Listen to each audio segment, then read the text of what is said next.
अध्याय 1 वास्तविक संख्याएं। और वास्तविक संख्याओं को हम बिल्कुल शुरुआत से जानेंगे, बिल्कुल बेसिक से जानेंगे और एक चीज़ों को स्टेप बाय स्टेप सीखेंगे ताकि हमारा बोर्ड एग्जाम में एक भी क्वेश्चन न छूटे, कहीं से भी क्वेश्चन आ जाए हम उस क्वेश्चन को आसानी से कर लें। ठीक है, तो हम इसको स्टार्ट करेंगे प्राकृतिक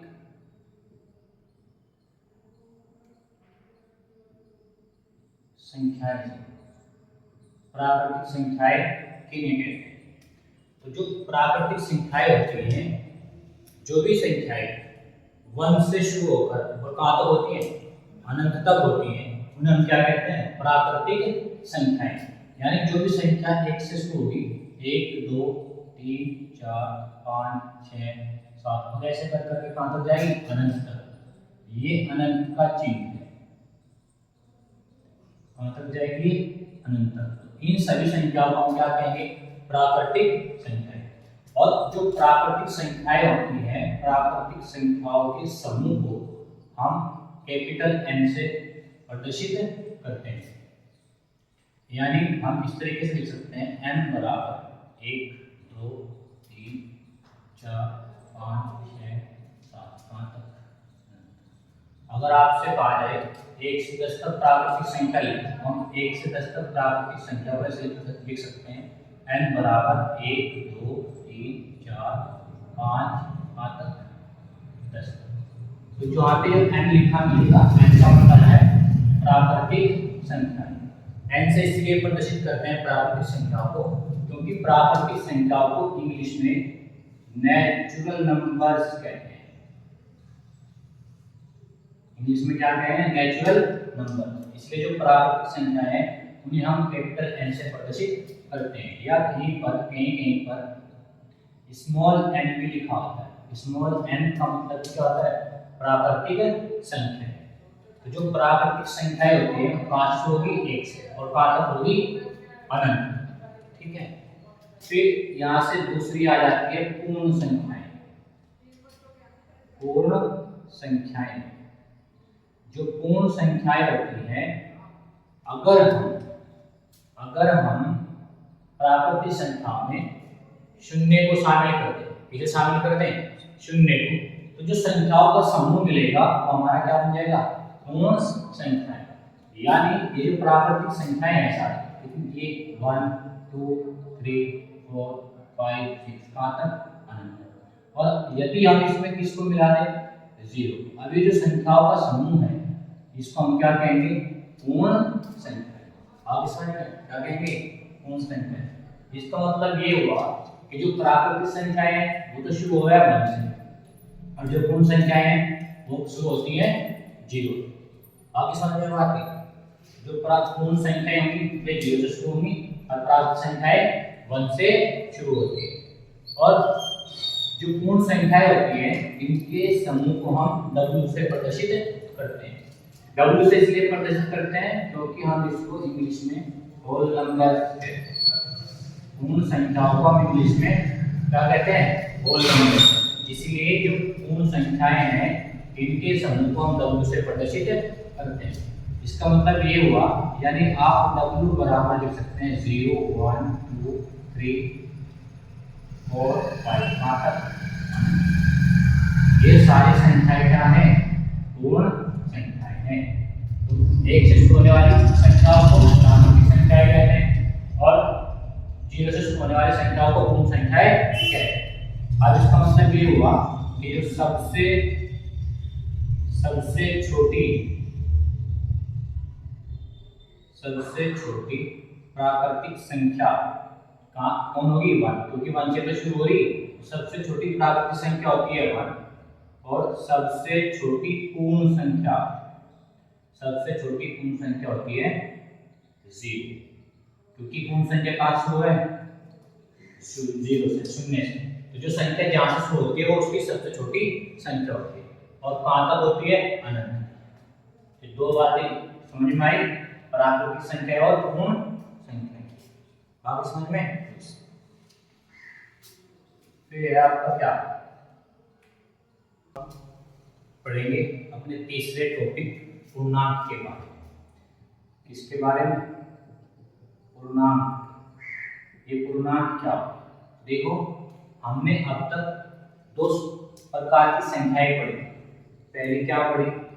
प्राकृतिक संख्या, जो कहाँ से शुरू है? 1 से और कहाँ तक हो रहा है? दूसरा पढ़ी हमने पूर्ण संख्याएं, कहाँ से शुरू है? 0 से, 0 1 2 3 कहाँ तक? यानी प्राकृतिक संख्याओं में किसे मिला? 0 को, तो क्या बन गया? पूर्ण संख्या। अब जो पूर्णांक है, यदि हम पूर्ण संख्याओं में, इसमें पूर्ण संख्याओं में 0 1 2 3 4 टोटल कहाँ तक? इसमें माइनस नंबर को यानी ऋणात्मक संख्याओं को क्या कर दें? शामिल कर दें। ये जो संख्याओं का समूह हमें मिला है, इस संख्याओं के समूह को हम कहते हैं पूर्णांक। क्या कहते हैं? पूर्णांक। क्या बताया? प्राकृतिक संख्या में तो 0 को शामिल करा, पूर्ण संख्या बन गया। अब यदि पूर्ण संख्याओं में, ये पूर्ण संख्याएं हैं, 0 से लेकर तक अनंत तक, यहाँ से यहाँ तक ये पूर्ण संख्याएं हैं, क्योंकि 0 से शुरू हुई कहाँ तक है? अनंत तक। अब इन पूर्ण संख्याओं में हमने किन्हें मिला दिया? ऋणात्मक संख्याओं। किन्हें मिला दिया? ऋणात्मक संख्याओं। ठीक, ऋणात्मक संख्या इनको माइनस वाली। अब ये जो पूरा समूह बन गया संख्याओं का, इनको बोलेंगे पूर्णांक। क्या कहेंगे? सारी संख्याओं को पूर्णांक। यानी पूर्णांक को आप इस तरीके से लिख सकते हो, 0 1 प्लस और 1 माइनस, तो प्लस माइनस 2 प्लस का और 2 माइनस का, तो प्लस माइनस 3 प्लस का 3 माइनस का, तो प्लस माइनस 3, 4 प्लस का 4 माइनस का, प्लस माइनस 4। आगे भी ऐसे लिख सकते हो, plus minus 5 plus minus 6, total कहाँ तक? तो जो संख्याएं इस तरीके से प्लस माइनस में होती हैं, उन संख्याओं को हम कहते हैं पूर्णांक। और जो पूर्णांक होते हैं, पूर्णांक को हम z या i से प्रदर्शित करें। अब यदि आपको मैथमेटिक्स में कैपिटल Z लिखा मिले या कैपिटल I यानी कि बड़ा Z या बड़ा I लिखा मिले, उसका मतलब है वो पूर्णांक के बारे में बता रहा है। आप समझ में इसके बारे में बता रहा है पूर्णांक। तो पूर्णांक की परिभाषा समझ में आई। पूर्णांक की परिभाषा होगी यदि पूर्ण संख्याओं में ऋणात्मक संख्याओं को शामिल कर दिया जाए, तो जो संख्याओं का ये समूह प्राप्त होगा, इस संख्याओं के समूह को हम क्या कहेंगे? पूर्णांक। आप समझ में बात? दूसरा फिर होता है पूर्णांक के प्रकार। पूर्णांक के प्रकार। अब जो पूर्णांक के प्रकार हैं, पूर्णांक होते हैं 3 प्रकार के। कितने प्रकार के? 3। पहला धनात्मक पूर्णांक। धनात्मक का मतलब प्लस वाला। एक होता है ऋणात्मक पूर्णांक यानी माइनस वाला, और एक होता है शून्य पूर्णांक यानी कि। तो जो प्लस वाली संख्याएं हैं सारी 1 2 3 4, ये सब क्या है? 1 2 3 4, ये कहाँ तक? ये सब क्या है? धनात्मक पूर्णांक है। जो 0 है ये शून्य पूर्णांक है, और ये जो माइनस वाली संख्याएं हैं, -1 -2 -3 -2 कहाँ तक? अनंत तक। ये सारे क्या है? ऋणात्मक पूर्णांक। इस तरीके से जो पूर्णांक होते हैं वो कितने प्रकार के होते हैं? 3 प्रकार के। धनात्मक पूर्णांक, ऋणात्मक पूर्णांक और शून्य पूर्णांक। अब जो हमारा शून्य पूर्णांक है, इस शून्य पूर्णांक को उदासीन पूर्णांक भी कहते हैं। क्या नाम है इसका दूसरा? उदासीन पूर्णांक। क्यों? क्योंकि जो शून्य होता है वो ना तो धनात्मक होता है और ना ही ऋणात्मक होता है, ना तो यानी कि प्लस का और ना ही माइनस का, बीच में होता है। इसलिए शून्य को उदासीन पूर्णांक भी कहते हैं। यहाँ तक बात समझ में आ गई? हमने 3 चीजें पढ़ी, 4। 4 टॉपिक पढ़े। पहला प्राकृतिक संख्या। प्राकृतिक संख्या किन्हें कहते हैं? जो 1 से शुरू होती है और कहां तक होती है? अनंत तक। ये कहते हैं प्राकृतिक संख्या। जो प्राकृतिक संख्याओं में शून्य को शामिल करने पर जो संख्याओं का समूह प्राप्त होता है उसे हम क्या कहते हैं? पूर्ण संख्या। यानी जो संख्याएं शून्य से शुरू होती है उसे हम कहते हैं पूर्ण संख्या। फिर हमने आगे पढ़ा पूर्णांक के बारे में। तीसरा टॉपिक पूर्णांक किसे कहते हैं? अब यदि पूर्ण संख्याओं में इन माइनस की संख्याओं को शामिल कर दिया जाए तो ये जो संख्याओं का समूह हमें मिला है यहाँ से लेकर यहाँ तक, इस संख्याओं के समूह का नाम है पूर्णांक। और पूर्णांक को कैसे घोषित करते हैं? कैपिटल जेड या कैपिटल आई। फिर चौथा टॉपिक पढ़ा है पूर्णांक के प्रकार। पूर्णांक कितने प्रकार के होते हैं? 3, धनात्मक, ऋणात्मक और शून्य। जो प्लस वाले संख्याएं हैं ये धनात्मक पूर्णांक है, जो ये माइनस वाली संख्याएं हैं ये ऋणात्मक पूर्णांक है, और जो शून्य है ये शून्य पूर्णांक है। या शून्य को क्या कहते हैं? उदासीन पूर्णांक। क्यों कहते हैं? क्योंकि जो शून्य है न तो प्लस होती न माइनस होती, इसलिए इसको उदासीन पूर्णांक भी कहते हैं। इतनी बातें समझ में आई? अब हमारा 5th और 6th जो टॉपिक है ये छोटा सा टॉपिक है, ये आप सभी को पता भी होगा। सम संख्या। सम संख्याएं कौन सी हैं? जिन संख्याओं को 2 से पूर्णतः विभाजित किया जा सकता है उन्हें हम कहते हैं सम संख्याएं। जिन संख्याओं को 2 से क्या करा जा? पूर्णतः विभाजित, यानी शेषफल क्या बच जाए? 0। तो उन संख्याओं को कहते हैं हम क्या? सम संख्याएं। अब देखो जैसे हम कुछ संख्या लिखें 0 1 2 3 4 5 6 7 8 9 और 10, हमने यहाँ तक ये संख्या लिखी। अब इन संख्याओं में आगे बहुत सारी संख्याएं मिलेंगी, ये तो बस एक उदाहरण के लिए। अब इनमें से जो भी संख्या 2 से पूर्णतः विभाजित हो जाएगी वे हमारी क्या बन जाएगी? सम संख्या बन जाएगी। अब 0 को 2 से डिवाइड करो तो किसी भी संख्या से अगर हम 0 को भाग करें तो क्या है? 0 आ रहा है। इसलिए जो 0 है कैसी संख्या है? सम संख्या है। 1 है, 1 को 2 से भाग करोगे तो क्या आएगा? 0.5। ये पॉइंट में आया, पूर्णतः विभाजित नहीं हुआ, इसलिए जो 1 है जो सम संख्या नहीं है। 2 है, 2 को 2 से भाग करो तो 1 का 2, पूर्णतः विभाजित हो गया, तो 2 भी एक संख्या है? सम संख्या है। 3 को चेक करो, 3 को 2 से भाग करोगे तो कितना आएगा? 1.5, पॉइंट में आया, पूर्णतः विभाजित तो नहीं हुआ। जब पूर्णतः विभाजित नहीं हुआ तो 3 भी क्या है? सम संख्या नहीं है। 4 को चेक करो, 4 को 2 से भाग करो 2 दूनी 4, पूर्णतः विभाजित हो गया, तो 4 भी किस संख्या है? सम संख्या है। 5 को चेक करो, 5 को 2 से भाग करो तो कितना आएगा? 2.5, पॉइंट में आ, तो 5 भी एक सम संख्या नहीं है। 6 को डिवाइड करो 2 से, 2 दिया 6, 3 आया, यानी पूर्णतः विभाजित हो गया 6 2 से, तो 6 एक सम संख्या है। यानी इसका मतलब ये हुआ जो संख्याएं जोड़े में मिल रही, किसमें मिल रही? जोड़े में, ये सारी संख्या क्या बन जाएगी? सम संख्याएं बन जाएगी। ठीक है, 2 4 0 2 4 फिर 6 8 10 12 14 16, ये सारी किस संख्याएं हैं? सम संख्या। किस संख्या है? सम संख्या। तो जो सम संख्या की है जो संख्याएं 2 से पूर्णतः विभाजित हो जाती है उन्हें हम क्या कहते हैं? सम संख्याएं कहते हैं। इतनी बात समझ में आई? दूसरा इसका एक टॉपिक है विषम संख्याएं। क्या? विषम संख्याएं, जो संख्याएं 2 से पूर्णतः विभाजित नहीं होती उन्हें हम क्या कहते हैं?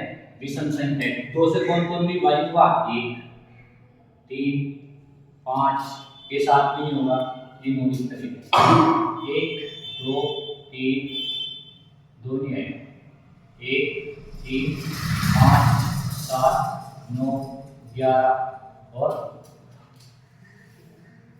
13 15 17 19 21 23, ये सी संख्याएं सब क्या है? विषम संख्याएं हैं। आगे बात सुनिए, तो जो सम संख्या होते हैं कौन टू है 0 से 0 की संख्या है सम संख्या है और पूर्णांक भी है और पूर्ण संख्या भी है। विषम संख्या कहाँ शुरू होगी 1 से और कहाँ तक हमें अनंत तक पता नहीं। अनंत का मतलब हम ज्ञात नहीं कर सकते कहाँ तक है, कितनी बड़ी संख्या हो सकती है। आगे समझ में अनंत का मतलब होता है ये कि हम उस संख्या को ज्ञात नहीं कर सकते वो कितनी भी बड़ी हो सकती है। आगे समझ में क्या आता है अभाज्य संख्याएं। ये बोर्ड एग्जाम के पॉइंट ऑफ व्यू से जो संख्याएं हैं अभाज्य संख्या, ये बोर्ड एग्जाम के पर्पज से बहुत इंपॉर्टेंट है। ठीक है, यहाँ से क्वेश्चन आते हैं, मैसे पे पूछ लेता है, एलसीएम भी पूछ लेता है, मैसे एलसीएम को मिला के पूछ लेता है, या बहुत सारी संख्या दे देगा ऑप्शन में पूछ लिया कौन सी इसमें अभाज्य संख्या है। ठीक है, इस तरीके से यानी यहाँ से क्वेश्चन पूछा जा सकता है, पूछे यहाँ से भी जा रहा है लेकिन यहाँ से भी पूछा जा सकता है। अभाज्य संख्या ज्यादा इंपॉर्टेंट है, आई समझ में। तो अभाज्य संख्या को ध्यान से समझें। अभाज्य संख्या को दो तरीके से परिभाषित कर सकते हैं। कितने तरीके से? अभाज्य संख्याओं को हम दो तरीके से परिभाषित कर सकते हैं। दो तरीके क्या हैं इसको समझो। पहला तरीका तो ये है, पहली परिभाषा तो ये है कि जिन संख्याओं के केवल और केवल दो गुणनखंड होते हैं। कितने? दो गुणनखंड होते हैं। क्या कहलाती है? अभाज्य संख्याएं कहलाती। जिन संख्याओं के केवल और केवल कितने गुणनखंड होंगे वे क्या कहलाएंगी? अभाज्य संख्याएं कहलाएंगी। क्या कहलाएंगी? अभाज्य संख्याएं। कैसे? कि जिन संख्याओं के केवल और केवल यानी ना तो दो से कम और ना दो से ज्यादा। केवल और केवल का मतलब केवल और केवल दो, ना तो दो से ज्यादा होना चाहिए गुणनखंड ना दो से कम। तो जिन संख्याओं के दो या केवल दो ही गुणनखंड होते हैं, केवल और केवल दो, ना दो से कम और दो से ज्यादा, उन संख्या को हम क्या कहेंगे? अभाज्य संख्याएं। या दूसरी परिभाषा यह है कि जो संख्याएं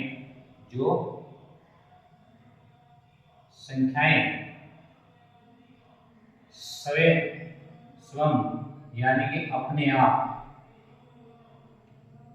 आप और वन यानी एक से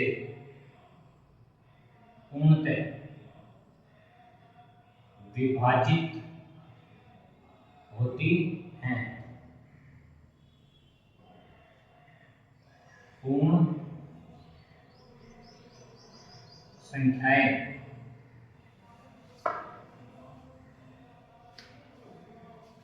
कहलाती हैं। तो दो तरीके, या तो ये परिभाषा बता दें हम अभाज्य संख्याओं की, चाहे या तो हम ये कह दें कि जिन संख्याओं के केवल दो गुणनखंड होते हैं वे अभाज्य संख्याएं कहलाती हैं। ये कह रहे थे जो संख्याएं स्वयं यानी अपने आप और एक से पूर्णतः विभाजित होती हैं उन संख्याएं कहलाती हैं। आगे समझ में? जैसे देखो, जैसे हम कुछ संख्याएं लिखते हैं, हमने लिखा 1 2 3 4 5 6 7 8 9 10 11 और इस तरीके से चलो यहाँ पर था। अब हमें इनमें से अभाज्य संख्याओं का पता करना है इन परिभाषा के अनुसार। अब जैसे 1 है, 1 के गुणनखंड करोगे तो क्या होगा? 1 ही होगा, एक ही। तो इसका गुणनखंड कितना हुआ? 1। और हमें कितना चाहिए? 2। हमें 2। तो पहले अभाज्य संख्या नहीं, 2 को चेक करो, 2 को विभाजित करो, 2 कितने से विभाजित होगा? 2 एकम और 1 से होगा। तो जो 2 है दो के कितने गुणनखंड आ गए? 2 और 1। तो दो कैसी संख्या है? अभाज्य संख्या। अभाज्य संख्या में कौन मिल गया? हमें पहले मिल गया। दो कैसी संख्या है? अभाज्य, क्योंकि इसके कितने गुणनखंड मिले हमें? 2। एक तो ये अपने आप 2 आ रहे 1 आएगा समझ में। अब 3 को चेक करो। जब 3 के गुणनखंड करोगे 3 एकम 3 और 1 एकम 1, तो 3 के कितने गुणनखंड मिले? 3 और 2 गुणनखंड मिले, तो 3 भी कैसी संख्या है? अभाज्य संख्या है। ठीक है। अब 4 को चेक करो। 4 के गुणनखंड करो 2 2 एकम 1 एकम, जो 4 है 4 के गुणनखंड मिले, एक तो 4 ही होगा, अरे 2 और 1, क्योंकि हर संख्या अपने आप का एक गुणनखंड होती है। तो जो 4 है, तो 4 भी अपने आप का एक गुणनखंड है। हर संख्या अपने आप का क्या है? गुणनखंड है। तो 4 के गुणनखंड कितने मिले? 1 2 3। तो ये अभाज्य संख्या है? नहीं है। कितने गुणनखंड चाहिए अभाज्य के लिए? 2। तो 4 अभाज्य संख्या नहीं है। 1 भी अभाज्य संख्या नहीं है। 2 के केवल 2 गुणनखंड मिले, 3 के 2 गुणनखंड मिले, इसलिए क्या बन गया? 5 को चेक करेंगे ऐसे। 5 के कितने गुणनखंड होंगे? 5 होगा, एक तो और एक, तो 5 की संख्या है? अभाज्य संख्या है। 6 को चेक करो। 6 गुणनखंड करोगे 2 या 3 एकम 1 एकम, यानी 6 के जो गुणनखंड मिलेंगे तुम्हें, एक तो 6 मिलेगा, एक 2 मिलेगा।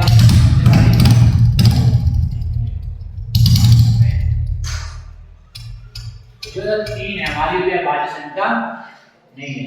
क्यों नहीं है? क्योंकि इसके 2 से ज्यादा गुणनखंड है।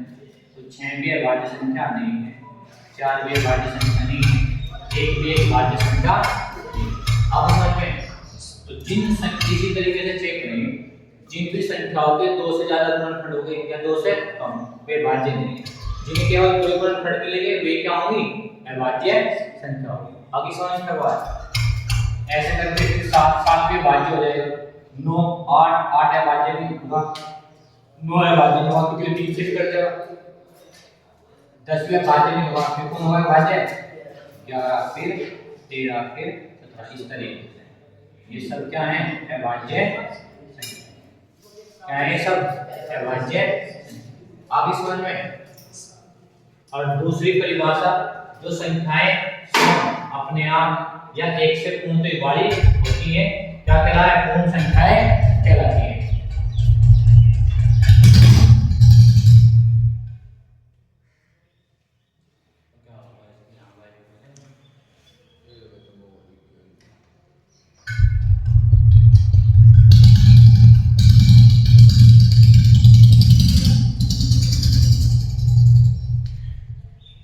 अब इस परिभाषा को देखो। जो संख्याएं स्वयं यानी अपने आप और 1 से पूर्णतः वाली होती हैं, क्या कहलाता है? पूर्ण संख्याएं। देखो जो 2 है, 2 वो अपने आप से कट रहा और 1 से कट रहा। जो 3 है ये भी अपने आप से कट रहा और 1 से कट रहा। जो 5 है ये भी अपने आप से कट रहा और 1 से कट रहा। जो 7 होगा ये भी 7 से कट रहा है अपने आप से और 1 से। ये भी क्या है? ये भी कैसी संख्या है? अभाज्य। तो हम या तो एक परिभाषा बता सकते हैं या ये परिभाषा, दोनों का अर्थ सेम है। दोनों का अर्थ क्या है? सेम है, यानी कि समान है। इसका मतलब ये है कि जिस संख्या के केवल और केवल 2 गुणनखंड होते हैं, अभाज्य संख्याएं कहलाती हैं। ठीक है? या तो कह दो जो संख्याएं स्वयं अपने आप और 1 से पूर्णतः वाली होती हैं, पूर्ण संख्याएं कहलाती हैं। ठीक है? दोनों ही बातें क्या आएंगी? सेम। एक आगे समझने बात करी। अब जो अभाज्य संख्याएं इसकी कुछ खासियत है, कुछ विशेषताएं हैं, उसके बारे में जानते हैं। क्या विशेषताएं हैं? पहली विशेषता,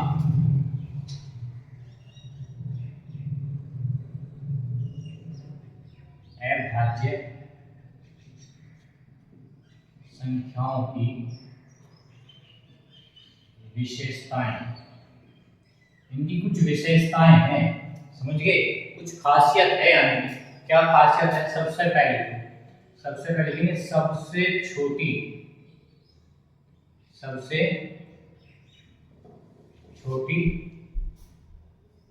अभाज्य संख्या। क्या होगा? सबसे छोटी अभाज्य संख्या क्या होगी? 2 है कि नहीं है? ध्यान रखना, ये क्वेश्चन पूछ जाता है सबसे छोटी अभाज्य संख्या। दूसरा, सबसे छोटी सम अभाज्य, सबसे छोटी अभाज्य संख्या कितनी? 2। सबसे छोटी सम अभाज्य संख्या, सम भी हो और अभाज्य भी हो, तो क्या है सबसे छोटी? 2 की संख्या है, सम नहीं है, सम में नहीं आ रही क्या 2? भाई 2 है, ये 2 सम में भी तो आ रही है, तो ये भी कितना जगह?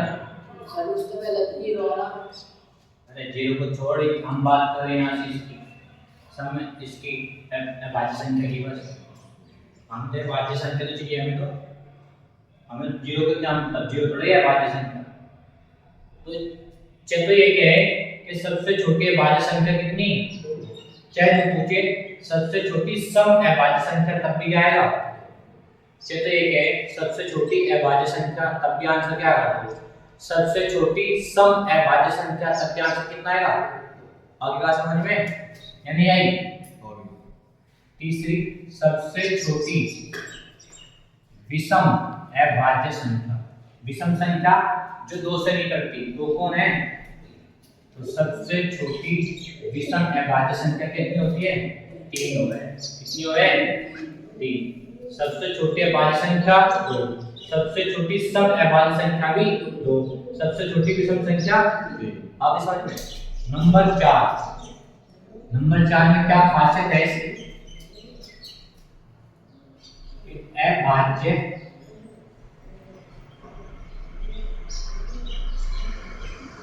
अभाज्य संख्याओं के गुणनखंडों की संख्या, यानी अभाज्य संख्याओं के कितने गुणनखंड हो गए? कितने गुणनखंड हो गए अभाज्य संख्याओं में? 2। कितने हुए? 2। ये लिखा रखा है यहाँ, कितने हुए? केवल 2। और हमने यहाँ एग्जांपल में भी देखा, यहाँ एग्जांपल्स में देखा कि नहीं? यहाँ भी और यहाँ पे भी, और कहाँ पे? यहाँ और सब में कितने गुणनखंड आ गए? 2। अभाज्य संख्याओं के गुणनखंडों की संख्या कितनी होती है? 2। कितनी है? 2। आप समझ में नहीं आई?